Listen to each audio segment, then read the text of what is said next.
দক্ষিণ ও দক্ষিণ-পূর্ব এশিয়ার কয়েকটি দেশ গত কয়েকদিনে ভয়াবহ বন্যা ও ভূমিধসের মুখোমুখি হয়েছে। ঘূর্ণিঝড় সেনিয়ার ডিটওয়া এবং টাইফুন কোটোর তীব্র বৃষ্টিপাতের কারণে ইন্দোনেশিয়া, শ্রীলঙ্কা, থাইল্যান্ড ও ফিলিপাইনে হাজার হাজার মানুষ বিপর্যস্ত হয়েছে। সরকারি তথ্য অনুযায়ী কমপক্ষে ১,২৫০ জন মৃত্যু হয়েছে এবং বহু মানুষ এখনও নিখোঁজ।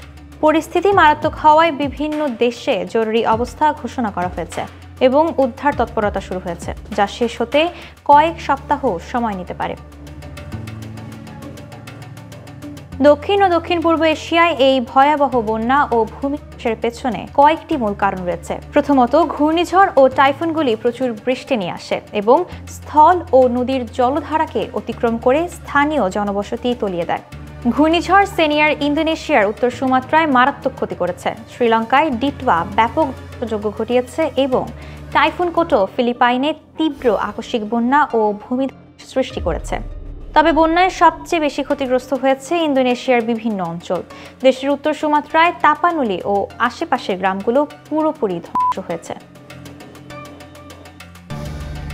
জলবায়ু বিজ্ঞানীরা বলছেন, এই ধরনের বিরল ও একযোগে ধ্বংসাত্মক প্রাকৃতিক দুর্যোগের পেছনে জলবায়ু পরিবর্তনই মূল ভূমিকা রাখছে। অস্ট্রেলিয়ার সেন্ট্রাল কুইন্সল্যান্ড ইউনিভার্সিটির অধ্যাপক স্টিভ টার্টন বলেন, আগেই নির্দিষ্ট অঞ্চলে ভূমি সীমাবদ্ধ থাকত, এবার বিস্তীর্ণ এলাকায় গ্রাম ও শহরের ক্ষয়ক্ষতি হয়েছে। উষ্ণ বায়ুমণ্ডল ও সমুদ্রের উষ্ণতা ঘূর্ণিঝড়ের বৃষ্টিপাতকে আরও বাড়িয়ে দিয়েছে। এর সঙ্গে যুক্ত হয়েছে লা নিনা নামের একটি স্বাভাবিক আবহাওয়া চক্র। এই চক্রে প্রশান্ত মহাসাগরের পূর্বাংশ স্বাভাবিকের চেয়ে ঠান্ডা আর পশ্চিমাংশ উষ্ণ থাকে। এর ফলে বাতাস শক্তিশালী হয়ে এশিয়ার দিকে আরও বেশি উষ্ণ পানি ও আর্দ্রতা ঠেলে দেয়।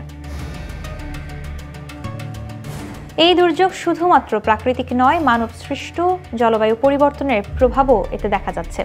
গবেষণায় দেখা গেছে, টাইফুন ফাং-ওং এর কারণে বৃষ্টিপাত প্রায় 10.5% বেশি হয়েছিল, যা প্রমাণ করে জলবায়ু পরিবর্তন ঝড়কে আরও শক্তিশালী ও তীব্র করে তুলেছে। IFRCর এশিয়া প্রশান্ত মহাসাগরীয় অঞ্চলের পরিচালক আলেকজান্ডার ম্যাথিউ বলেছেন, এই ধরনের বন্যা ও ঝড় এখন নতুন স্বাভাবিক ঘটনা হয়ে গেছে।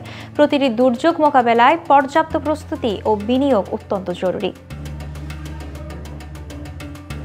প্রতিটি দেশের সরকারকে পরিস্থিতি মোকাবিলায় কার্যকর পদক্ষেপ নিতে হবে। ইন্দোনেশিয়ার প্রেসিডেন্ট প্রাবোও সুবিয়ান্তো বলেছেন, জলবায়ু পরিবর্তন এমন একটি সমস্যা যা মোকাবেলা করতে হবে এবং আঞ্চলিক প্রশাসনগুলোকেও প্রস্তুত থাকতে হবে। তবে অনেক সরকার শহর কর্তৃপক্ষ যথাযথ প্রস্তুতি নিতে ব্যর্থ হয়েছে, যা সাধারণ মানুষের ক্ষতির মাত্রা বাড়াচ্ছে। দেশটির ক্লাইমেট ফাউন্ডেশনের প্রতিষ্ঠাতা বলেন, যারা জীবাশ্ম জ্বালানি ব্যবহার করে ধনী হয়েছে তাদের আইনি ও নৈতিক দায়িত্ব হলো ক্ষতিগ্রস্ত দেশগুলিকে অনুদান ভিত্তিক অর্থ সহায়তা দেয়া।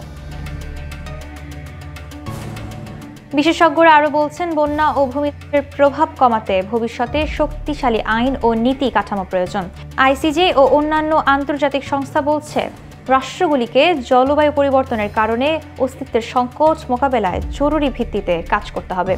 এমনকি IFRCও সতর্ক করছে, দুর্যোগ মোকাবেলায় বিনিয়োগ ও প্রস্তুতির অভাব মানবিক বিপর্যয় বাড়াচ্ছে। এই পরিস্থিতি স্পষ্টভাবে দেখাচ্ছে, জলবায়ু পরিবর্তনজনিত দুর্যোগ মোকাবেলার জন্য আন্তর্জাতিক সহযোগিতা ও স্থানীয় প্রস্তুতি এখন অপরিহার্য।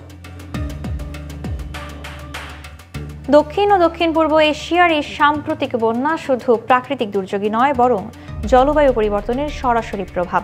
ঘূর্ণিঝড় ও টাইফুনের তীব্রতা, অতিরিক্ত বৃষ্টি এবং লা নিনা চক্র মিলিতভাবে বিপর্যয়কে তীব্র করছে।